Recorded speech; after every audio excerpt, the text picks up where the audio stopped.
Sweet Ermengarde. Written by H.P. Lovecraft. Chapter 1. A simple rustic maid. Ermengarde Stubbs was the beauteous blonde daughter of Hiram Stubbs, a poor but honest farmer bootlegger of Hogton, Vermont.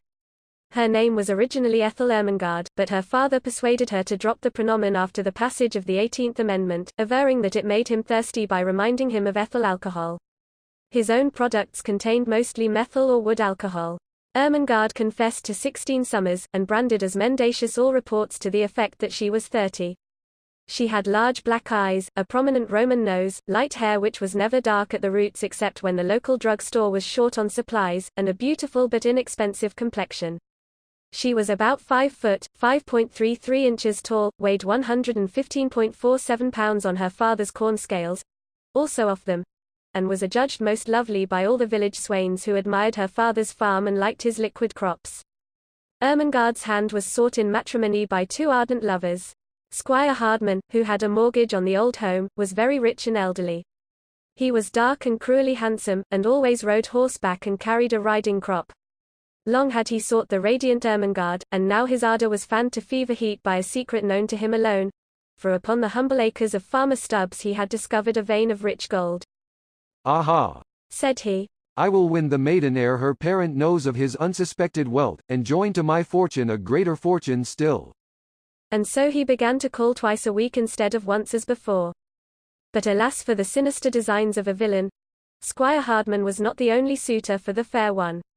Close by the village dwelt another, the handsome Jack Manley, whose curly yellow hair had won the sweet Ermengarde's affection when both were toddling youngsters at the village school. Jack had long been too bashful to declare his passion, but one day while strolling along a shady lane by the old mill with Ermengarde, he had found courage to utter that which was within his heart. "O light of my life," said he, "my soul is so overburdened that I must speak. Ermengarde, my ideal, life has become an empty thing without you. Beloved of my spirit, behold a suppliant kneeling in the dust before thee. Ermengarde, oh, Ermengarde, raise me to an heaven of joy and say that you will some day be mine. It is true that I am poor, but have I not youth and strength to fight my way to fame? This I can do only for you, dear Ethel. Pardon me, Ermengarde. My only, my most precious."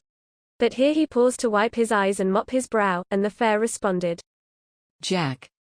My angel. At last. I mean, this is so unexpected and quite unprecedented. I had never dreamed that you entertained sentiments of affection in connection with one so lowly as Farmer Stubbs' child. For I am still but a child. Such is your natural nobility that I had feared. I mean thought.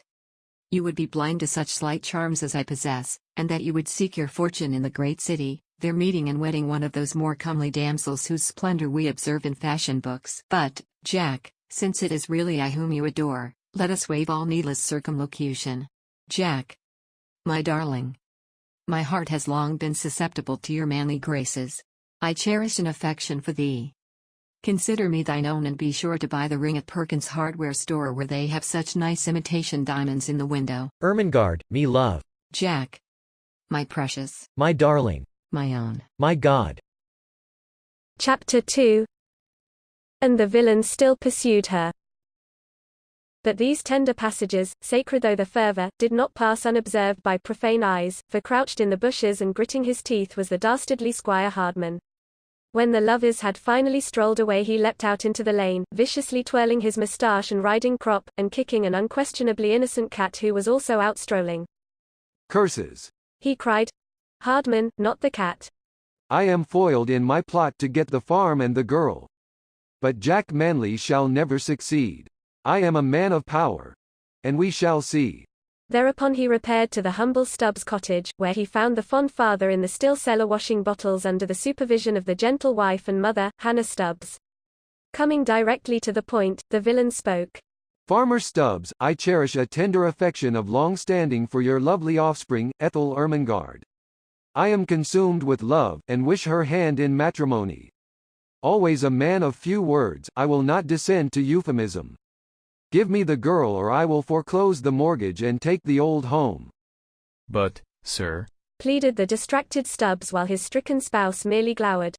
"I am sure the child's affections are elsewhere placed." "She must be mine," sternly snapped the sinister squire. I will make her love me. None shall resist my will. Either she becomes my wife or the old homestead goes." And with a sneer and flick of his riding crop, Squire Hardman strode out into the night. Scarce had he departed, when there entered by the back door the radiant lovers, eager to tell the senior Stubbses of their new-found happiness. Imagine the universal consternation which reigned when all was known. Tears flowed like white ale, till suddenly Jack remembered he was the hero and raised his head, declaiming in appropriately virile accents. "Never shall the fair Ermengarde be offered up to this beast as a sacrifice while I live. I shall protect her. She is mine, mine, mine. And then some. Fear not, dear father and mother-to-be. I will defend you all. You shall have the old home still, and I shall lead to the altar the beauteous Ermengarde, loveliest of her sex. To perdition with the cruel squire and his ill-gotten gold. The right shall always win, and a hero is always in the right. I will go to the great city and there make a fortune to save you all ere the mortgage fall due. Farewell, my love. I leave you now in tears, but I shall return to pay off the mortgage and claim you as my bride. Jack, my protector. Me, my Tootsie Roll. Dearest, darling. And don't forget that ring at Perkins. Oh. Ah. Chapter 3. A Dastardly Act. But the resourceful Squire Hardman was not so easily to be foiled. Close by the village lay a disreputable settlement of unkempt shacks, populated by a shiftless scum who lived by thieving and other odd jobs. Here the devilish villain secured 2 accomplices, ill-favored fellows who were very clearly no gentlemen. And in the night the evil 3 broke into the Stubbs cottage and abducted the fair Ermengarde, taking her to a wretched hovel in the settlement and placing her under the charge of Mother Maria, a hideous old hag. Farmer Stubbs was quite distracted, and would have advertised in the papers if the cost had been less than a cent a word for each insertion. Ermengarde was firm, and never wavered in her refusal to wed the villain. "Aha, my proud beauty," quoth he. "I have ye in me power, and sooner or later I will break that will of thine. Meanwhile think of your poor old father and mother as turned out of hearth and home and wandering helpless through the meadows." Oh, spare them, said the maiden. "Never. Ha ha ha ha," leered the brute. And so the cruel days sped on, while all in ignorance young Jack Manley was seeking fame and fortune in the great city. Chapter 4. Subtle Villainy. One day as Squire Hardman sat in the front parlor of his expensive and palatial home, indulging in his favorite pastime of gnashing his teeth and swishing his riding crop, a great thought came to him, and he cursed aloud at the statue of Satan on the onyx mantelpiece. "Fool that I am," he cried. "why did I ever waste all this trouble on the girl when I can get the farm by simply foreclosing? I never thought of that. I will let the girl go, take the farm, and be free to wed some fair city maid like the leading lady of that burlesque troupe which played last week at the town hall." And so he went down to the settlement, apologized to Ermengarde, let her go home, and went home himself to plot new crimes and invent new modes of villainy. The days wore on, and the Stubbses grew very sad over the coming loss of their home and still, but nobody seemed able to do anything about it.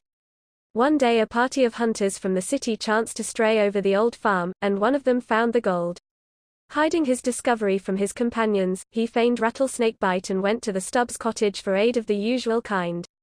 Ermengarde opened the door and saw him. He also saw her, and in that moment resolved to win her and the gold. "For my old mother's sake I must," he cried loudly to himself. "No sacrifice is too great." Chapter 5. The City Chap.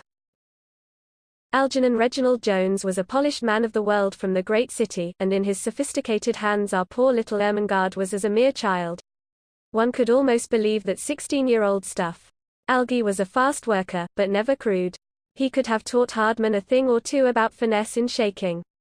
Thus only a week after his advent to the Stubbs family circle, where he lurked like the vile serpent that he was, he had persuaded the heroine to elope. It was in the night that she went, leaving a note for her parents, sniffing the familiar mash for the last time, and kissing the cat goodbye. Touching stuff. On the train Algernon became sleepy and slumped down in his seat, allowing a paper to fall out of his pocket by accident. Ermengarde, taking advantage of her supposed position as a bride-elect, picked up the folded sheet and read its perfumed expanse. When lo, she almost fainted. It was a love letter from another woman. Perfidious deceiver, she whispered at the sleeping Algernon.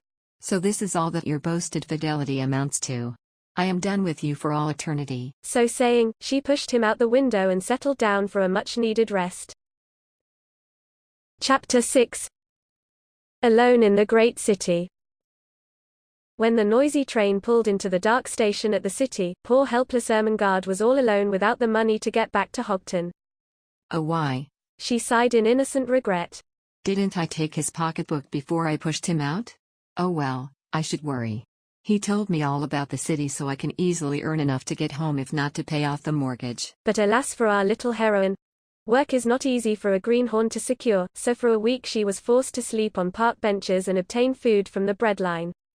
Once a wily and wicked person, perceiving her helplessness, offered her a position as dishwasher in a fashionable and depraved cabaret, but our heroine was true to her rustic ideals and refused to work in such a gilded and glittering palace of frivolity, especially since she was offered only $3 per week with meals but no board.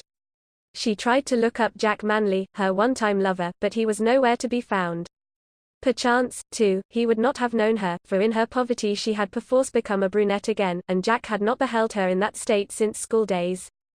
One day she found a neat but costly purse in the park, and after seeing that there was not much in it, took it to the rich lady whose card proclaimed her ownership. Delighted beyond words at the honesty of this forlorn waif, the aristocratic Mrs. Vanity adopted Ermengarde to replace the little one who had been stolen from her so many years ago.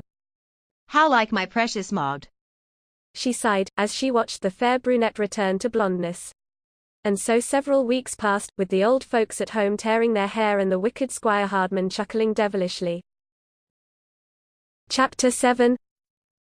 Happy ever afterward. One day the wealthy heiress Ermengarde S. Vanity hired a new second assistant chauffeur. Struck by something familiar in his face, she looked again and gasped. Lo, it was none other than the perfidious Algernon Reginald Jones, whom she had pushed from a car window on that fateful day. He had survived? This much was almost immediately evident. Also, he had wed the other woman, who had run away with the milkman and all the money in the house. Now wholly humbled, he asked forgiveness of our heroine, and confided to her the whole tale of the gold on her father's farm. Moved beyond words, she raised his salary $1 a month and resolved to gratify at last that always unquenchable anxiety to relieve the worry of the old folks. So one bright day Ermengarde motored back to Hogton and arrived at the farm just as Squire Hardman was foreclosing the mortgage and ordering the old folks out. Stay, villain, she cried, flashing a colossal roll of bills. You are foiled at last. Here is your money. Now go, and never darken our humble door again. Then followed a joyous reunion, whilst the squire twisted his moustache and riding crop in bafflement and dismay. But hark! What is this? Footsteps sound on the old gravel walk, and who should appear but our hero, Jack Manley? Worn and seedy, but radiant of face. Seeking at once the downcast villain, he said, Squire, lend me a 10-spot, will you? I have just come back from the city with my beauteous bride, the fair Bridget Goldstein, and need something to start things on the old farm. Then turning to the Stubbses, he apologized for his inability to pay off the mortgage as agreed. Don't mention it, said Ermengarde. Prosperity has come to us, and I will consider it sufficient payment if you will forget forever the foolish fancies of our childhood. All this time Mrs. Vanity had been sitting in the motor waiting for Ermengarde, but as she lazily eyed the sharp-faced Hannah Stubbs a vague memory started from the back of her brain. Then it all came to her, and she shrieked accusingly at the agrestic matron. You, Hannah Smith. I know you now. 28 years ago you were my baby Maud's nurse and stole her from the cradle. Where is my child? Then a thought came as the lightning in a murky sky. Ermengarde. You say she is your daughter. She is mine. Fate has restored to me my old child. My tiny Maudie. Ermengarde. Maud. Come to your mother's loving arms. But Ermengarde was doing some tall thinking. How could she get away with the 16-year-old stuff if she had been stolen 28 years ago? And if she was not Stubbs' daughter, the gold would never be hers. Mrs. Vanity was rich, but Squire Hardman was richer. So, approaching the dejected villain, she inflicted upon him the last terrible punishment. Squire, dear, she murmured, I have reconsidered all. I love you and your naive strength. Marry me at once or I will have you prosecuted for the kidnapping last year. Foreclose your mortgage and enjoy with me the gold your cleverness discovered. Come, dear. And the poor dub did.